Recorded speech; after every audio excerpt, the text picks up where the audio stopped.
Masayang araw mga ka-PL! Wala nang kwenta, wala nang saysay ang hearing sa Senate Blue Ribbon Committee mga kababayan. Dahil ngayon lang po, kalalabas lang po ng isang video ni dating ako Bicol Representative Saldico mga kababayan. Ikinanta na po ang dapat ikanta. Ayan, dininig niya na po mga kababayan ang kahilingan nating lahat na kumanta ka na. Ikanta mo na. Huwag kang matakot dahil ikaw ang iipitin, madadamay ka. O eto na ang video mga kababayan. Panoorin po natin itong mga pagkanta ni Saldico mga kababayan. Dawit po si Bongbong Marcos na naloko na. Senator Panfilo Lacson, itigil mo na ang sarswela sa Senate Blue Ribbon Committee. Wala nang saysayan. Inutil kung maituturing lalong-lalo na kung ikaw pa rin hanggang sa ngayon ang chairman ng Senate Blue Ribbon Committee. Eto, maliwanag ito. Kumanta na si Saldico mga kababayan. Panoorin po natin itong video niya, tsaka po tayo magbigay ng reaksyon. Ito na po. Ang nag-deliver papunta sa bahay nila Pangulong Bongbong Marcos at Speaker Martin Romualdez mag-insert o magpasok ng 100 billion worth of projects sa BICAM. Sana po ay hindi nila ako mapatay bago ko mailabas ang lahat. Ginawa ko lang ang utos sa akin, pero ngayon handa na akong harapin ang lahat. Ginagamit ng administrasyon ang buong resources ng bansa para tumahimik ako. That he will shoot me if I will talk. Gagamitin ako bilang panakipbutas sa kanilang kampanya laban sa korupsyon. Hindi na ako mananahimik, ilalabas ko ang lahat ng katotohanan. May resibo, may ebidensya, at may pangalan. Para sa bawat Pilipino, alam ko na buo ang galit ninyo sa akin ngayon. Nauunawaan ko rin kung bakit. Lalo na at malaki ang halagang nakataya. Pero bago kayo humusga, hayaan ninyong ipaliwanag ko ang buong katotohanan. Matagal akong hindi nagsalita dahil may direktang utos sa akin. Huwag nang bumalik ng Pilipinas at manahimik na lamang. Umalis ako noong July 19, 2025 para sa aking medical check-up. Nakaplanong bumalik pagkatapos ng SONA ni Pangulo. Pero habang papauwi na ako, tinawagan ako ni dating Speaker Martin Romualdez at sinabihan, "Stay out of the country. You will be well taken care of as instructed by the President." Noon naniniwala pa ako sa kanila, kaya't hindi ako bumalik. Tumikom ang aking bibig, sumunod ako, pero ang hindi ko alam, ang ibig pala nilang sabihin sa aalagaan ka namin ay gagamitin ako bilang panakipbutas sa kanilang kampanya laban sa korupsyon. Ginawa nila akong poster boy ng kanilang sariling kasinungalingan. Ngayon, hindi na ako mananahimik, ilalabas ko ang lahat ng katotohanan. May resibo, may ebidensya, at may pangalan.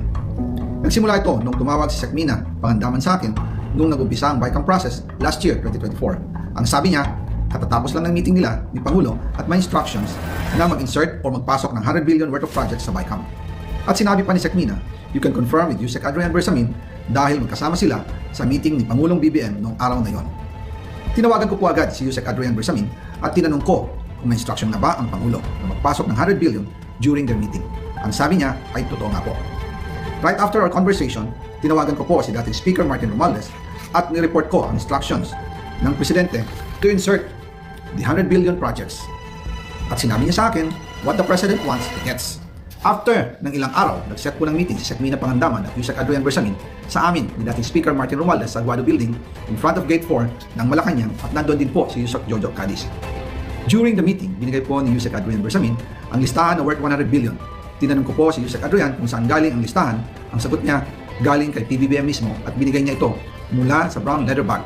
Nung sinabi po ni Yusek Adrian Bersamin yung brown leather bag, naalala ko noong nasa Singapore kami right after the elections, May 2022 sa Hilton Hotel, kami ni dating Speaker Martin and PBBM habang pauwi at pabalik ng Pilipinas, hinabol ng PSG ang brown leather bag at ang sabi ni PBBM, maiwan na lahat, wag lang ang brown leather bag.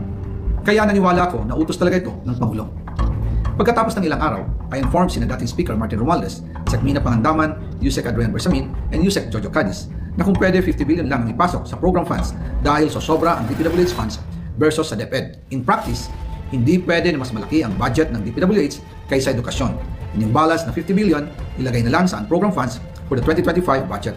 Dahil Office of the President din ang nagre-release ng lahat ng unprogram funds. Pagkatapos ng isang araw, tinawagan ako ni Sekmina at sinabi ang mensahe ng Pangulo, ipasok ninyo yan dahil pinangako na sa akin ni Speaker Martin yan at hindi na pwedeng baguhin. Kumbaga, ang utos ng hari hindi pwedeng mabali. Again, I informed the Speaker and asked clearance about the instructions ng Pangulo. At ang sabi niya, wala tayong magagawa. Kaya po nagtataka ako kung bakit sinasabi ni Pangulo na hindi niya makilala ang budget. Samantalang lahat na binawas at dinagdag sa mga ahensya ng gobyerno ay humihingi ng approval sa kanya si Sekmina Pangandaman. May part 2 pa, mga kababayan. Marami-rami pang gagawing pasabog itong si Saldico, mga kababayan. Ano na? Mga loyalista. Sasabihin nyo na ang mga DDS ang sinungaling. Naninira lang, sinisiraan lang si Romualdez, sinisiraan lang si Saldico, at higit sa lahat, sinisiraan lang si Bongbong Marcos. Eto na, kumanta na. Ibig sabihin nito, mga kababayan, hindi na po nila hawak sa liig si Saldico. Naninigurado na rin po si Saldico, mga kababayan, para po sa kanyang kaligtasan. Parang tama yata na maging witness itong si Saldico. Sana wag lang bumaliktad. Kasi ito ho, mga kababayan, itong mga binitawan niya dito sa part 1 na video niya, marami-rami po sa mga sinabi. Ito po yung iilan, mga kababayan, kinuha ko po para maripaso ho natin. Pinili ko lang po yung mga mahalaga niyang mga sinabi, highlights. Ito yung pinaka mabibigat. Ang sabi daw sa kanya, mga kababayan, wag na siyang bumalik ng Pilipinas. Pauwi na daw pala sana siya ng Pilipinas. E di sana, kung natuloy po yung kanyang pag-uwi dito sa ating bansa, sana, ngayon, nariyan lang si Saldico, napapasama, napapatawag sa mga ginagawang pagdinig, mapa-ICI man, o mapa-Blue Ribbon Committee. Inadya po ito lahat ng Diyos. Bakit? Kasi kung naririto po sa Pilipinas si Saldico, mga kababayan, pwede siyang ipagurgor, pwede siyang masuhulan para bumaliktad at di lumabas ang katotohanan. No? Inadya ng Diyos, mga kababayan, na hindi na po maiuwi si Saldico sa ating bansa, hindi na umuwi, tinawagan ni Romualdez para lahat ng ito lumabas. Di ba ga? Tugma, sakto, nagkakataon ang pangyayari. Mga kababayan, tumawag sa kanya si Romualdez tinawagan siya Huwag ka na munang umuwi ng Pilipinas, Saldico. Mainit sa'yo ang mga Pilipino. Akala siguro nitong si Romualdez, mga kababayan, sa ginawa niya pagtawag kay Saldico na huwag muna pauwiin sa Pilipinas at magiging ligtas sila. No? Sa madaling salita, walang kakanta, hindi sila ibubuking ni Saldico. Naipit na si Saldico Kita niyo naman yung itsura niya ngayon, napakapayat na. Halatang walang tulog, stress, nangayayat na yung mama. Mga kababayan. Pero doon nagkamali si Romualdez. Tinawagan niya kasi. Hindi niya kasi pinauwi kung pinauwi niya, hawak niya pa sana hanggang sa ngayon sa liig si Saldico. Hindi niya po pinauwi, mga kababayan. Ngayon, maaaring hindi na talaga alam ng administrasyon ni Marcos, ng mga otoridad, ni Romualdez, ni Marcos, kung nasaan ngayon si Saldico. Kasi ang lakas mo ng loob niya Kumanta na po siya, mga kababayan Ikaw, maglalakas ka ng loob na kumanta, gayong alam ng kasalukuyang administrasyon kung nasaan ka. Di ba? Malamang hindi ka kakanta. O kakanta ka man, magpapakalayo-layo ka, hindi mo sasabihin kung nasaan ka. Malay natin, baka nasa Asia lang siya. O buong akala ng karamihan, nasa Europe, pero hindi natin alam, baka nasa Asia lang siya, mga kababayan, para mailigaw yung mga naghahanap sa kanya. Di ba? Maaaring hindi na po nila alam ngayon kung nasaan ngayon si Saldico. Kaya kumanta na ngayon itong mama. O ito pa isa. Ilalabas niya daw po, mga kababayan, ang mga ebidensya. May resibo. Akala ko, okay na tayo sa part 1 Sa part 1 pa lang, mabigat na yung mga binatawan niya, mga kababayan Mabigat na itong mga pasabog niya. Damay talaga si Bongbong Marcos. Nako! President BP Inday Sara na! BP Inday Sara, hindi na BP. President Inday Sara Duterte na, mga kababayan. Mga kababayan naman, huwag na tayo magpakatanga-tanga. Impeachable offense itong itong mga binitawan ni Saldico laban kay Mr. President. Impeachable ito sa isang elected official, mga kababayan. Yun ang sinabi niya na siya mismo di umano ang nagdi-deliver ng pera kay Marcos. Naku po, damay! Ako po! Di ba? Ito pa. Nabanggit niya po si Amenah Pangandaman. Nabanggit na rin po, mga kababayan, sa Bersamin. Delikado itong dalawa na ito. Madadama itong dalawa, mga kababayan. At sa palagay ko, hindi lang sila madadamay, marami pa ho. Naloko na. Ito pa. Yung tungkol po sa Aguado, na dininay po ni Romualdez, di ba naglabas siya ng pahayag tungkol doon sa Aguado nga, sa bahay niya. Yung Aguado, yung bahay ni Romualdez, yung nabanggit po ni Gutesa sa Senate Blue Ribbon Committee na nagdi-deliver di umano si Gutesa sa Aguado. Aguado ba? Aguada. Basta yun. Dininay yun ni Romualdez, sabi niya, bahay lang daw yun ng nanay niya. Doon pa pala sila nagmi-meeting Sino may sabi? Ayan, nasa video kanina. Pinanood natin. Si Saldico mismo may sabi. Di ba? Na nagmi-meeting sila sa Aguado, mga kababayan, malapit yan sa Malacanang. Ilang hakbang lang po, Malacanang na tawid. Kung di ako nakakamali, isang tawid na kalsada lang yata yan, mga kababayan. No? Ayun na. Aguado na ho. Diyan sila nagmi-meeting. Kasama sila Bersamin, kasama sila Amenah, si Bongbong Marcos, siguro kasama pa dyan si Kokak, mga kababayan. Ito ang pinakamahalaga sa lahat. No? Sabi ni Saldico, narinig niya, sinabi daw ni Marcos na maiwan na ang lahat, wag lang ang brown leather bag. Ayan. Ano kaya ang laman, mga kababayan, ng brown leather bag na yan?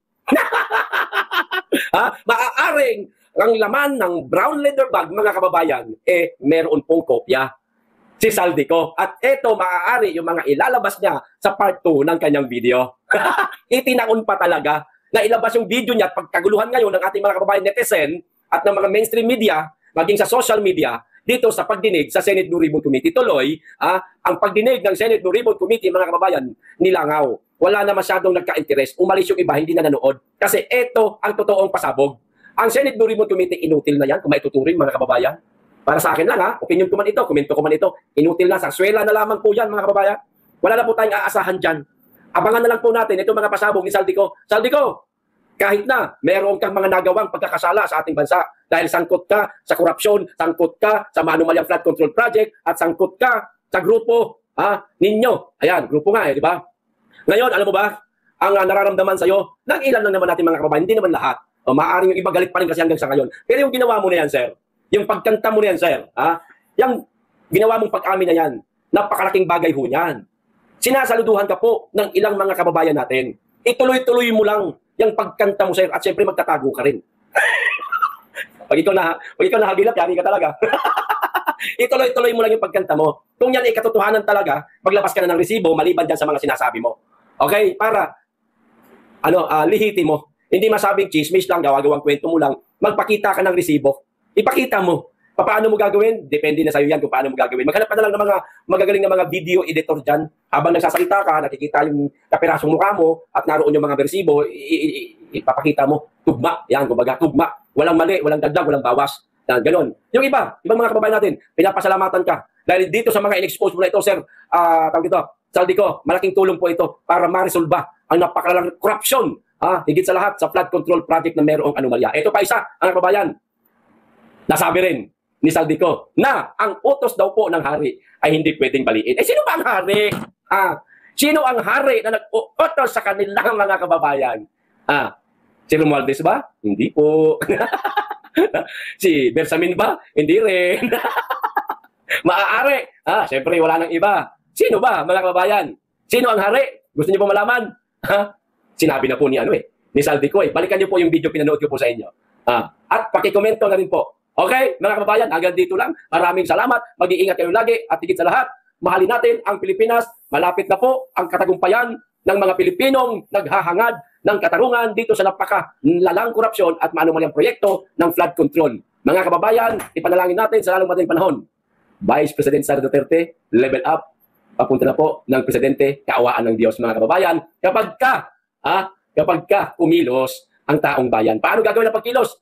Nasa ating mga kababayan na po, mga kababayan, ang susi kung paano sila gagalaw, kung paano sila kikilos, kung ano ang kanilang isisigaw para makamit ang tunay na hustisya dito sa napakalalang korupsyon at napakalalang anomalya sa flood control project, mga kababayan, para nga naman mabago ang sistema sa ating bansa. Higit sa lahat, magkaroon tayo ng isang pinuno na hinahangad ng karamihan.